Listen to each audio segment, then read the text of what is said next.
All right. Welcome back to Orphans. In the last video, we learned a lot of information about these bearers of light, about this brotherhood, about Mika and Anni's parents' accident. Probably, most certainly, definitely wasn't an accident and was planned by the Brotherhood.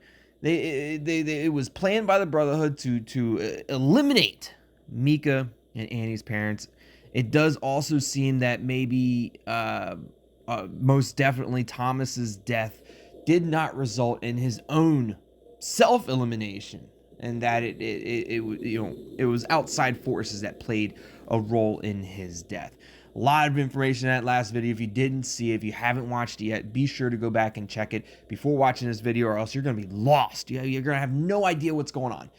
I'd also like to point out, if you haven't already, subscribe to the channel and join the Tethered. I personally will be going on a real IRL ghost hunt when, I'm not even going to say if, but when we hit 15,000 subscribers. I will be either live streaming or recording my own personal ghost hunt when we hit 15k subscribers. So if you haven't already, subscribe to the channel and join the Tethered. If you're enjoying Orphans and this playthrough, be sure to hit that like button. Now, let's go ahead and check out some new notes. We have the Brotherhood. Carla provided additional insight into the Brotherhood. The cult really seems to have far-reaching, massive influence everywhere. As a judge and a member of the cult, Carla was forced to falsify reports and pass verdicts based on them. In short, she did what she had to. Among other things, Thomas's death was reported in the press and by police as suicide, when he was obviously a victim of possession or a curse. The bad news doesn't stop there. Mika's parents' accident, quote-unquote accident, was actually a muck duck carried out by the Brotherhood. We suspect Mika and Anni were deliberately orphaned, but why? I don't think it's a coincidence that Mika and the others went to the orphanage. It was all part of the plan to find a suitable host for Belial, or Belial, however you want to pronounce it. Or Belial, I think is what they also said. We also have a new file. We have diary entry number 12. Let's hear what Fonz has to say. After my visit to the village, I plunged back into my research, and one thought in particular stuck with me. So far, I assumed that any orphan would be suitable as a host for Belial, but the fact that other orphans died during the ritual, why only Emilia survived the possession, allowed only one conclusion. Something about Emilia had to be special. Some files from that time suggest that even Father John eventually realized that no ordinary orphan would survive Belial's possession. Therefore, Father John set out to find a special child. He did a lot of genealogical research. In further notes, he meticulously tried to catalog information about each child, family trees, cause of death of the parents, even blood types. However, much of this information was incomplete, as such data was rarely recorded at the time. In Emilia's case, the following things were known. Emilia had blood type AB negative, which is the rarest blood type. Her parents died in an accident. Further details are not given. Apparently, Emilia had an older sibling. However, any clues as to the whereabouts are missing. Emilia also had a twin sister, but she was stillborn. Emilia's umbilical cord had wrapped around her neck and strangled her. Emilia's family tree can be traced with gaps back to 1666. Among the known ancestors were conspicuous member of murderers and people with mental illnesses. Living relatives, unknown. Some of this information must have led Father John to the conclusion that Emilia would be a suitable host for Belial. Could it be that it was Emilia's bloodline or blood type that qualified her as a host? Could a person with a similar story, with a similar family tree, perhaps even a descendant of Emilia, make a new host?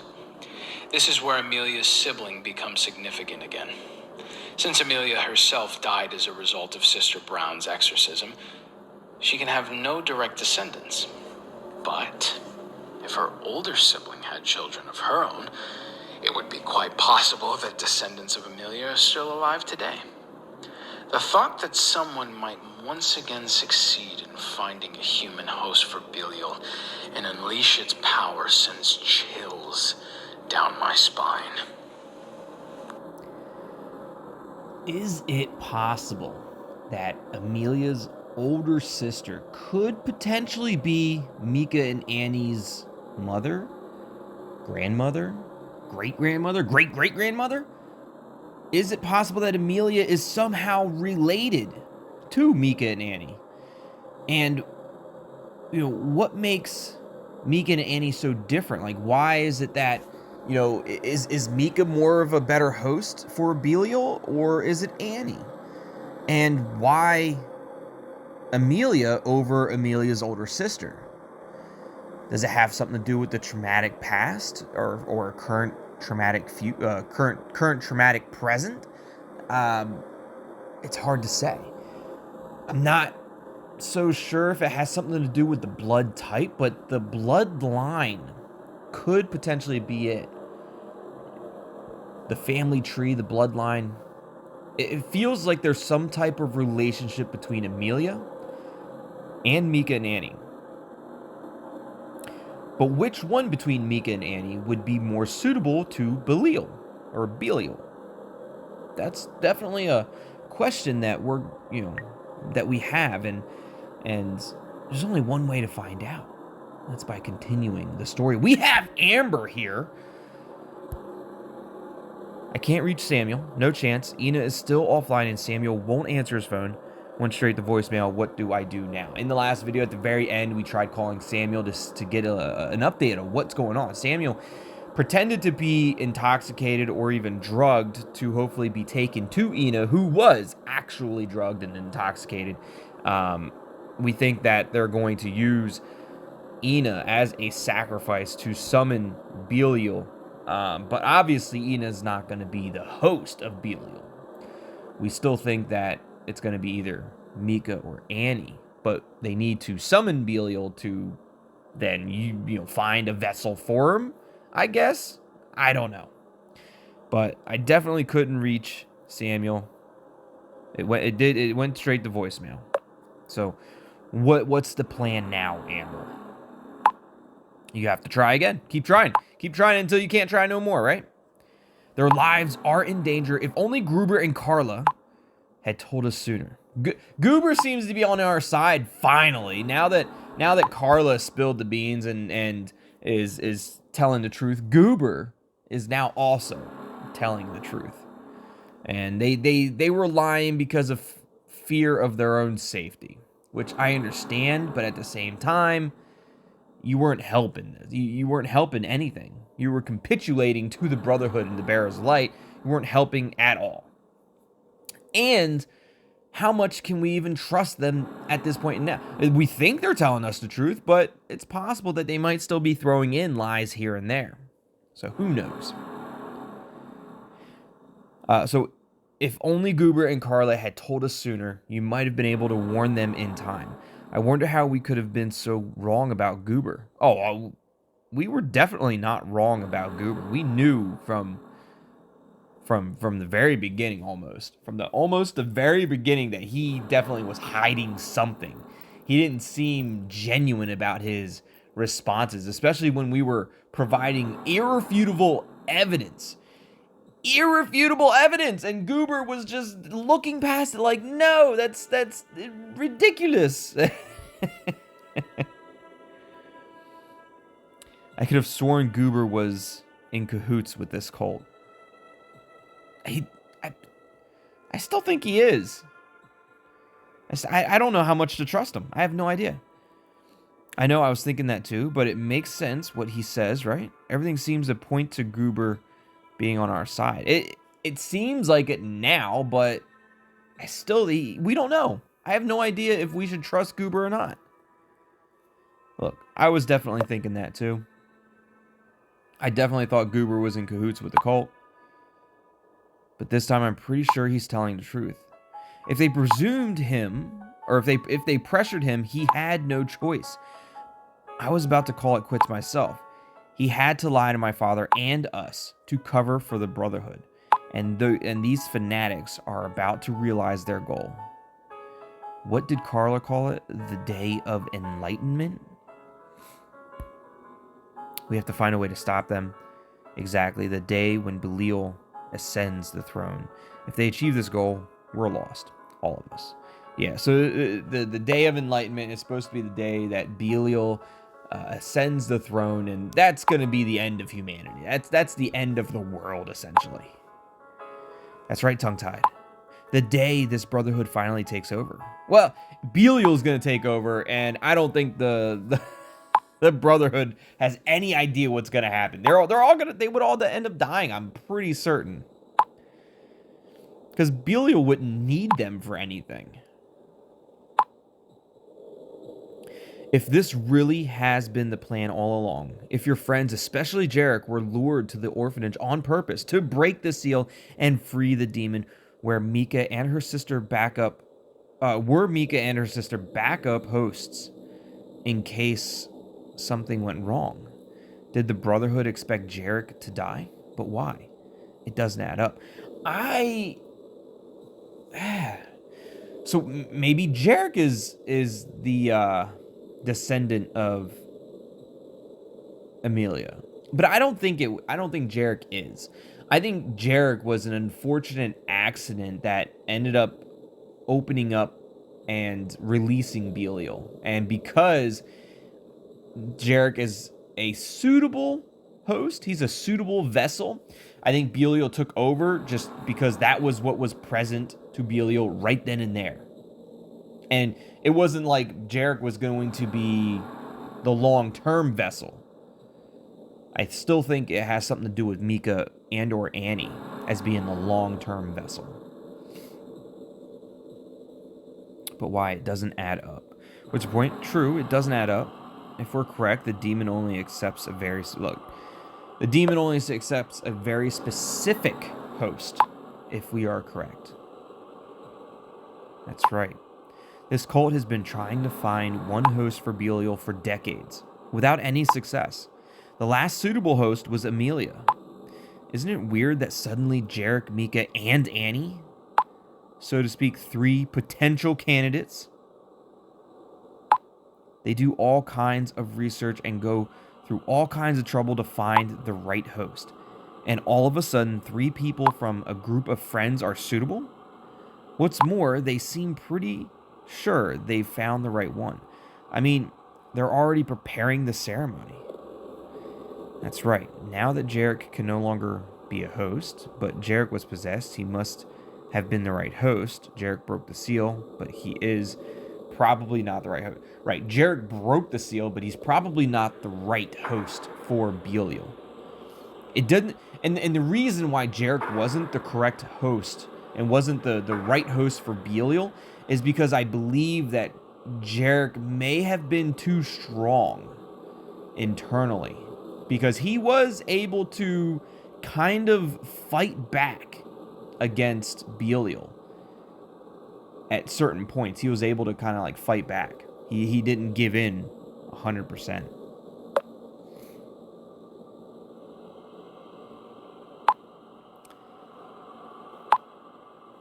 And Jarek, he may have broke the seal, and Jarek can't be the host anymore anyways because he's dead. He no longer qualifies as a host. That leaves us with Mika or Anni. But what if we're wrong, tongue-tied? What if it was Jarek they wanted? Maybe his death put a stop to their plans?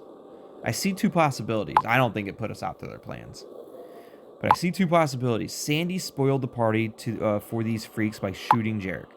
Or Jarek was never the real host. He did break the seal, but Mika or Anni are meant to be the vessel for Belial. It couldn't possibly be all 3 that were considered. As long as we don't know what this demon is looking for, we can't say which one of them it is. Yeah. So, again, like I was saying before, I don't think Jarek is the correct host for Belial. He did break the seal, and Belial took over and possessed him, but he wasn't the long-term goal. Mika and Anni are the long-term goals. If Jarek was indeed the chosen one, if Mika or Anni are the potential hosts, there must be something that makes one of them special. Right. There's definitely something that makes one of them special. But what is the something, and who is the special one? We know it can't be Jarek anymore, but it's Mika or Anni. But what makes them the special person? Yes, but as long as we have no idea what it is, we can't do much about it. What is certain, however, is that the demon is free. He's looking for a new host, and whether Jarek was the one or not, your friends are still in danger. We still don't know what happened to my father. It's enough to drive you crazy. We have Mika. Mika says, I can't believe all this. What is that you can't believe, Mika? I'm sorry you had to find out this way. How did Anni take it? You must be in shock. So, we informed Mika about the fact that her parents didn't pass in an accident. It wasn't an accident. It was planned. They were muck ducked, and so that's what Mika is responding to right now. Yeah, I am sorry that Mika and Anni had to find out this way.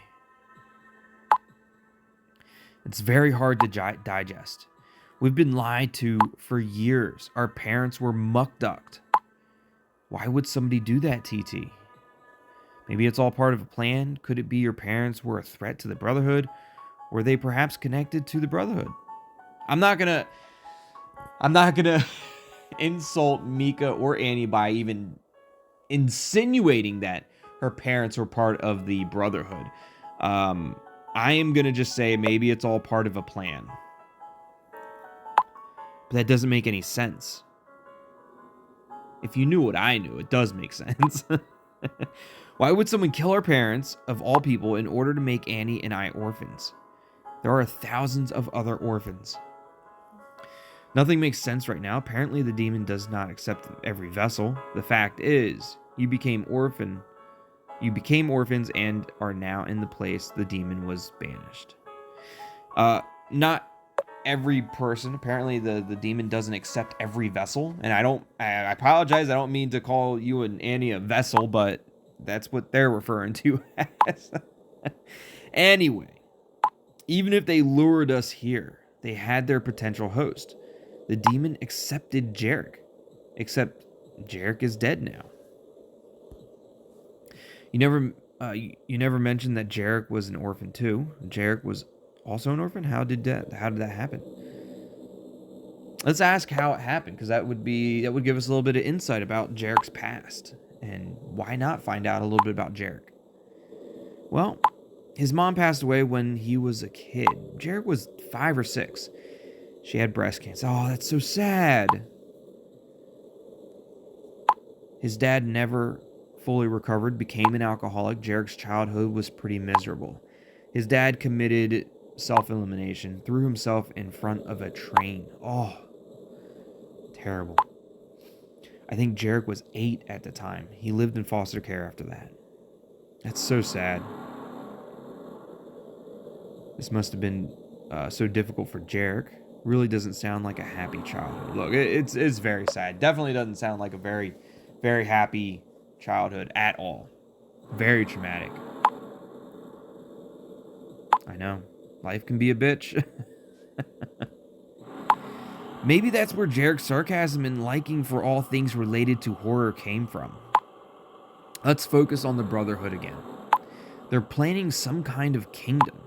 Belial is meant to ascend the throne. Father John managed to summon him, but Sister Brown intervened. Now they need a new earthly vessel, an orphan. Correct. Exactly. Whether or not they lured us here, Jarek succeeded in breaking the seal. Their goal was within their grasp. Until Sandy intervened. Right. I'm afraid you're mistaken, Mika. I don't think it's that simple. No, Mika, by breaking the seal, Jarek, something else.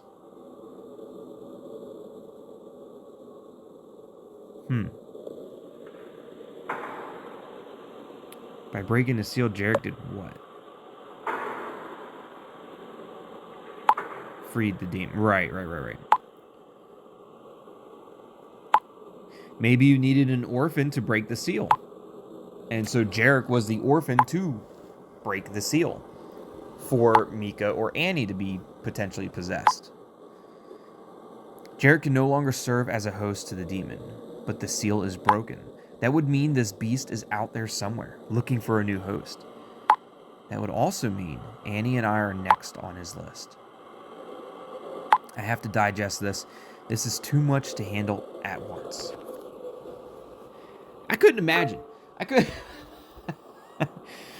I couldn't imagine being like in a position where like something's like searching for you specifically to possess you, some demon or something like that. It would be terrifying. I mean, for an average person, it would be terrifying. Not for me. I'm the damn bravest YouTuber out there, so I wouldn't be terrified.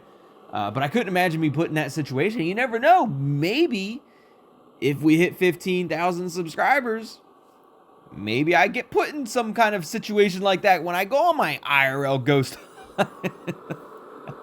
Let's hope not. Jason, the police officer. Hello. You don't know me, but one of your friends gave me your number. I know a little bit about you, Jason. Samuel told me you want to help him. Yes, I know who you are, the police officer from the village. I know who you are.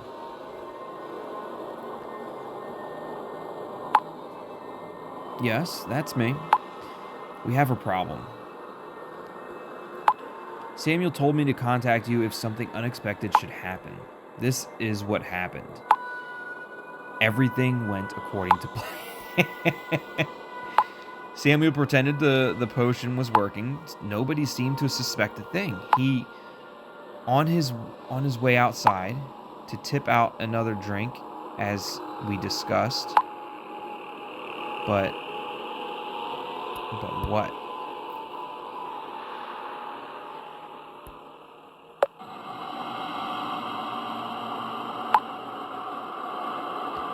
He didn't come back. I saw 3 men go outside as well. I'm afraid your friend has been abducted. They must have noticed. No, well, that was the plan, wasn't it? The plan was to get him looking like he was drunk or whatever, or intoxicated or drugged up, and then, yeah, the plan was that he was to get abducted in some way, because that's what happened to Ina. So the plan went according to plan. Where did they take him? Did he get his phone back yet? How is that possible? How is that possible?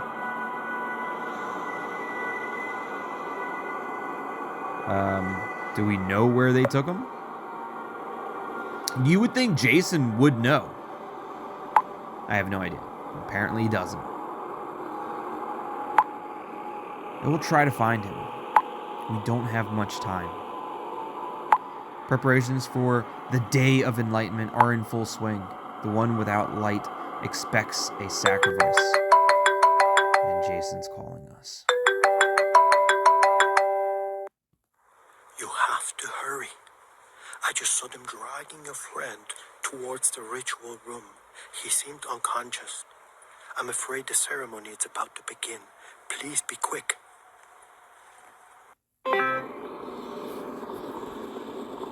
They're dragging Samuel to the ritual? Is that who they mentioned? He said your friend, but is he referring to Samuel or Ina? He said he. Guessing Samuel. What the hell can we do, Jason? So Jason says the ritual is about to begin. Oh, what is this? It's another one of those ghost messages. Sandy says, hey.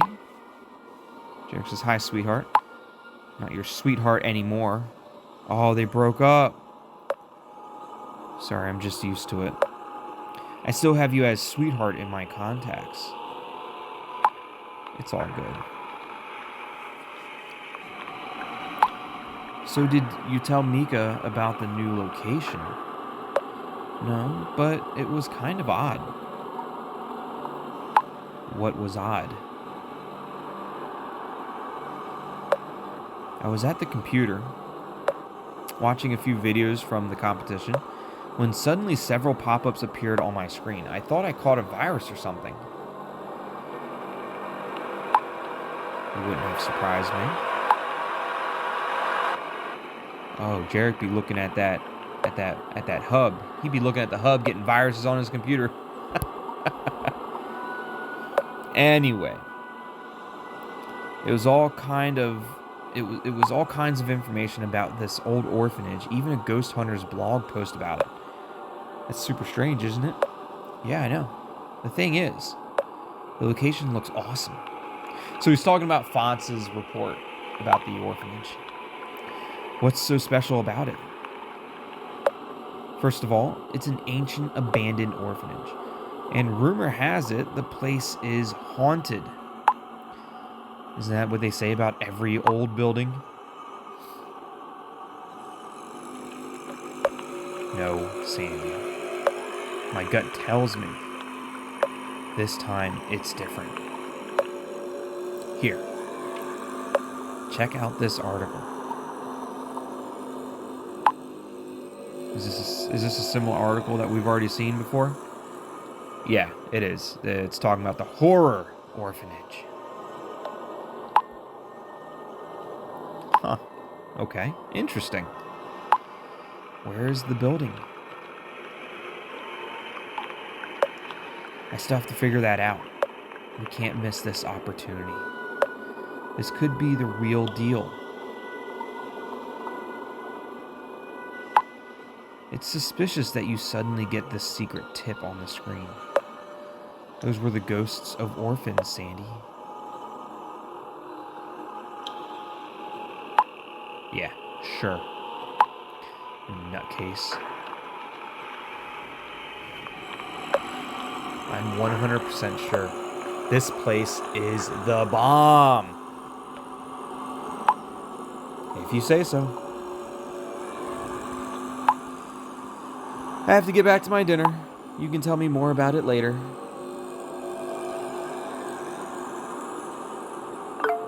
Interesting. All right, Mika would like to talk again.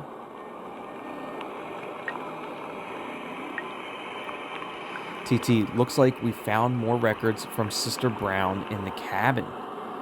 Really? So she was in the cabin. Well, we knew that Sister Brown was in the cabin. That's where she did the exorcism.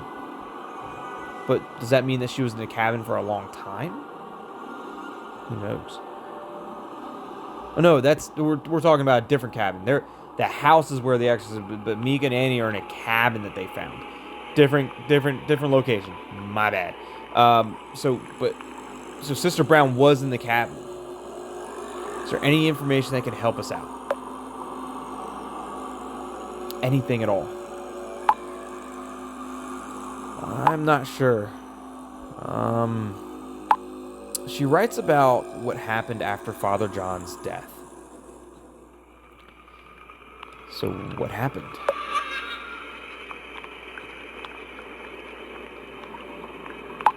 Well, shortly after the demon was banished, he died unexpectedly, but his body wasn't buried. Sister Brown writes about a ceremony that lasted for days. He was in one of the rooms where the Brotherhood held its rituals. She writes that one of the abbots cut out his heart and it was passed around for people to eat. After that, signs and symbols were carved into his flesh, and then he was embalmed. That's disgusting. Ugh. Could you imagine, like, being part of a cult that somebody dies and they're like, all right, time to cut out his heart and pass it around, take a chomp. Ooh. It is. His body remained in this room for 7 days. He was taken away with some items in a sarcophagus of sorts.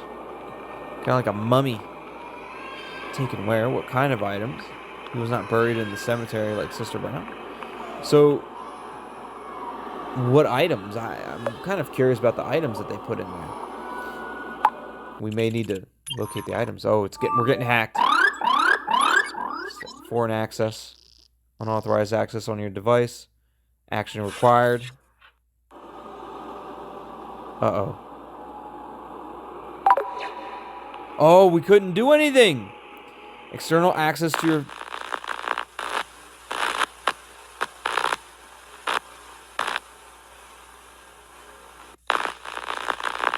Can't hear me if I don't talk.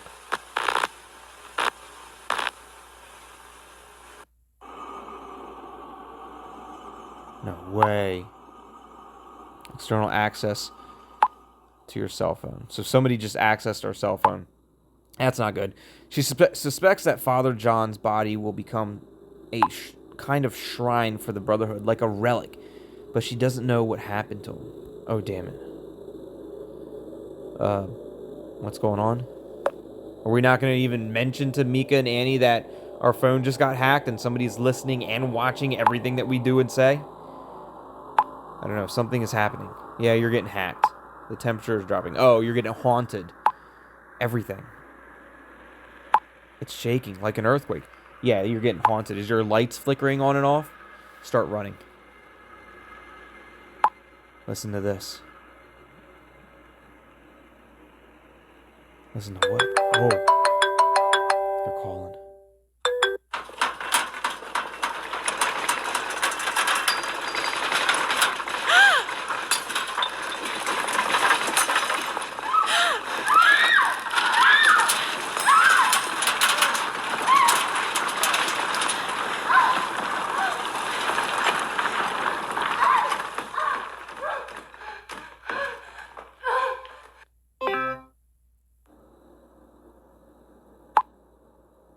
What the hell's going on here?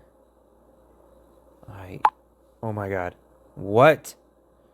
Phone's freaking out.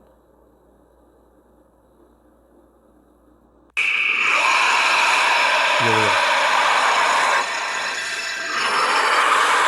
The cabin, no!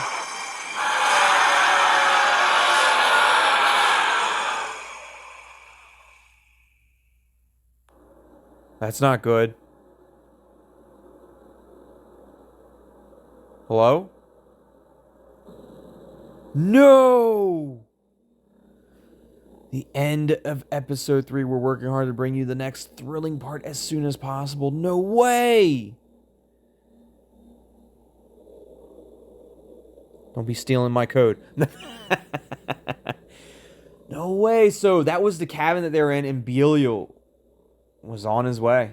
And Mika and Anni are just in there, trapped. Well, they weren't trapped, but they're in there now. They're trapped in there now. That's not good. My phone just got hacked as well. So now they can see me and they can hear me. It's probably not good. So now I really need to watch what I say and do. What do you guys think of Orphans up until now? You know, this is the end of episode 3. What do you guys think? Who do you think is the chosen one, the chosen vessel for Belial? Is it Anni? Is it Mika? Was it Jarek and Sandy? Not me. Sandy put a stop to that. Let me know who you guys think the chosen vessel is in the comments down below. Do you think that a favorite, well-known hacker is going to appear in episode 4 to help us unhack our device? Because we got hacked into, and now I'm wondering why. And we might need a famous professional hacker to help us out to get unhacked. We shall see in episode 4. Hope you guys have been enjoying Orphans as much as I have, and if you did, be sure to hit that like button, subscribe to the channel if you haven't already, and join the Tethered. At 15,000 subs, I will be going on a real ghost hunt in real life. I will record it and or live stream it as long as I'm allowed to, and put that out there as a celebration to 15K. And if you want to see that happen, be sure to subscribe. If you're enjoying this game or this playthrough, hit that like button. As always, thanks for watching. Love you all, and we'll see you next time. Goodbye.